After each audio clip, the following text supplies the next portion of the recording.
couple of the previous speakers have declared certain desires. Let's see if we can fulfill them scientifically. So, the topic for this morning is scientific framework for world transformation, recognizing that any effort to transform the world better begin at home. So, the part 1 of the talk is on individual transformation. On the last slide of this presentation, I have included a link to a YouTube presentation that I have uploaded on societal transformation. So, human beings have 3 components of the mindset as indicated on this slide: S, R and T. S stands for truthfulness, honesty, steadfastness and equanimity. R stands for attachment, bravery, ambition, ego, greed and desire to live. T stands for lying, cheating, causing injury in words or deed and sleep. The definition of the components is such that the possibility of an individual possessing a pure S component, or for that matter a pure R or T component, is precluded. The definition of the 3 components leads to a scale of internal excellence. Maximum S is at the top, maximum T is at the bottom. The noble ones among us are toward the top of the scale, the wicked ones toward the bottom of the scale, and the rest of us in between. The goal of life should be to rise on this scale of internal excellence. Even modest progress brings a variety of benefits. Now, human beings also have 2 components of emotions: positive emotions and negative emotions. Positive emotions include unconditional love, kindness, empathy and compassion. Negative emotions include anger, hatred, hostility, resentment, frustration, jealousy, despair, sorrow and the like. Now, if you reflect on the definition of the 3 components of the mindset and the 2 emotions, you will quickly realize that positive emotions strongly and positively correlate with the S component, while the negative emotions strongly and positively correlate with the excessive values of R and T components. Consequently, we have a scale of emotional excellence. The scale of internal excellence and the scale of emotional excellence are entirely equivalent. The goal of life should also be to rise on the scale of emotional excellence.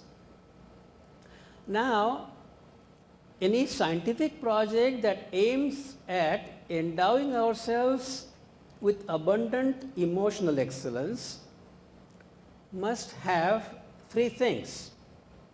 Number 1, we must have an ability to measure emotions. Number 2, we must have a process with which to make progress. And number 3, we must have a way to audit benefits. After all, this is a scientific methodology. Now, unknown to us, we are emitting signals that are reflective of our emotional state. Now, the scientists at the Massachusetts Institute of Technology, Computer Science and Electrical Engineering Department realized this, and they in fact developed a device called EQ radio. It's a wireless device pretty much like a router that sends electronic RF signals, I beg your pardon, wireless RF signals to the subject and analyzes the reflected signals to back calculate heart rate variability and respiration rates, from which emotions are estimated at an accuracy the investigators say is 87%. Now, this research of MIT was supported by the National Science Foundation, the US Air Force and a number of major US corporations.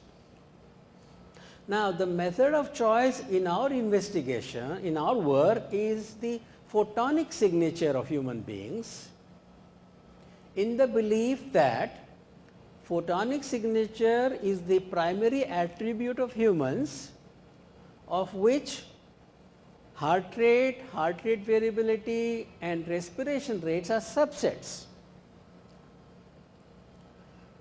Photonic signature of human beings is also unique. To explain, human beings have trillions of cells.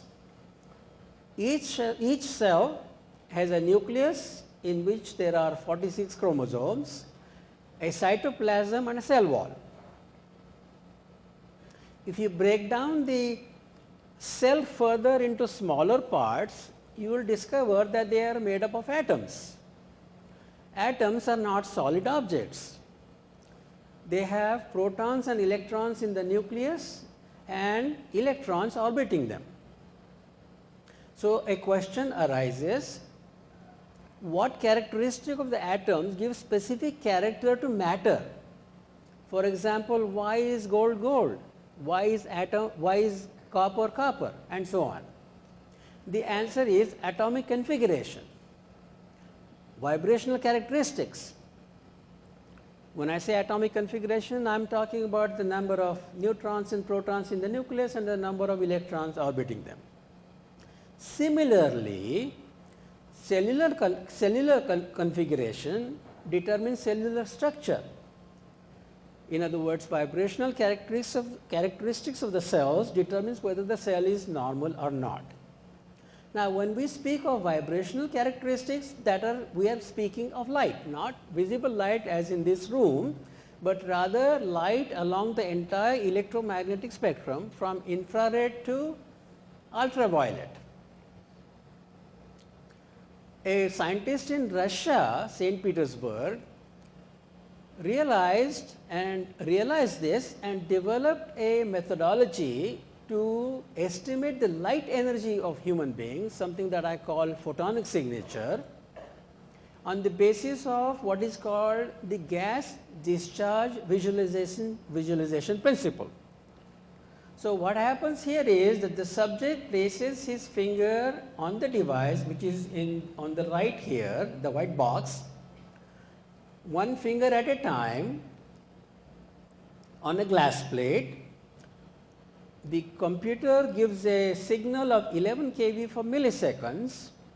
The response of the finger is a burst of photons that the computer captures and analyzes and compares with tens of thousands in the database to estimate what the physiological and psycho-emotional state of the subject looks like at a very high confidence level. Now, the software produces results in several tabs: total energy in joules, the state of the chakra systems, which I will talk about momentarily, emotional stress level, health status and energy reserve. Now, this device was approved in Russia, not device, this principle was approved in Russia over 15 years ago for use as a routine medical diagnostic device in doctors' offices and hospitals. Now, what I am showing you here is the energy level, energy field, the chakra system and the health and the current health status of a self-realized yogi. Of particular interest in this investigation in our work is the chakra system. There are 7 of them. This is from ancient India. They are energy centers. Each chakra has a specific size corresponding to its energy and an alignment. Ideally, chakra should be of the correct size and distributed along the central vertical line. Now, the key thing here to note is that our physiological state changes rather slowly, but the changes in our psycho-emotional state occur fairly rapidly, perhaps even by on a speed of minute by minute basis. So, by tracking the changes in the tracking the changes in the chakra system, we can estimate what the emotional level of the person is. I am also showing here a energy level, energy field, a chakra system, and the health status of a person really unwell. As you can see, the energy field is broken. The chakras are very small and disaligned from the central vertical line, and the health status shows very low energy levels. At death, the energy level drops to an exceedingly low value. So, now that we have a measurement device with which to estimate emotions, what we need now is a process with which to make progress. The aim is to be endowed with abundant positive emotions at the exclusion of negative emotions. You can conduct a self-assessment study of 30 days or so, monitor your SRT components and the 2 emotions, and see how much of a progress you are able to make. What you will find is that the conscious approaches to improving one's internal excellence, one's emotional excellence is necessary but not sufficient. The sufficiency condition is achieved through a process whose side effect is a rise in the level of emotional excellence, and that process is meditation. Our ancestors have known for millennia the effectiveness of meditation for achieving these results. Now, scientific publications in the US and abroad, medical publications, business publications have all reported extensively on the benefits of meditation. What I am showing you here is my own experience. I have got tons of data on myself. So, this is pursuant to a 4-day yoga program, meditation program in India that I attended. As you can see, within about 4 days, there is considerable amount of progress. Now, this has to do with the individual transformation, but there are many benefits of individual transformation, not just excellence in emotional excellence. Health and wellness, improved performance in all walks of life, creativity and innovativeness, and better leadership decisions and less discord and violence.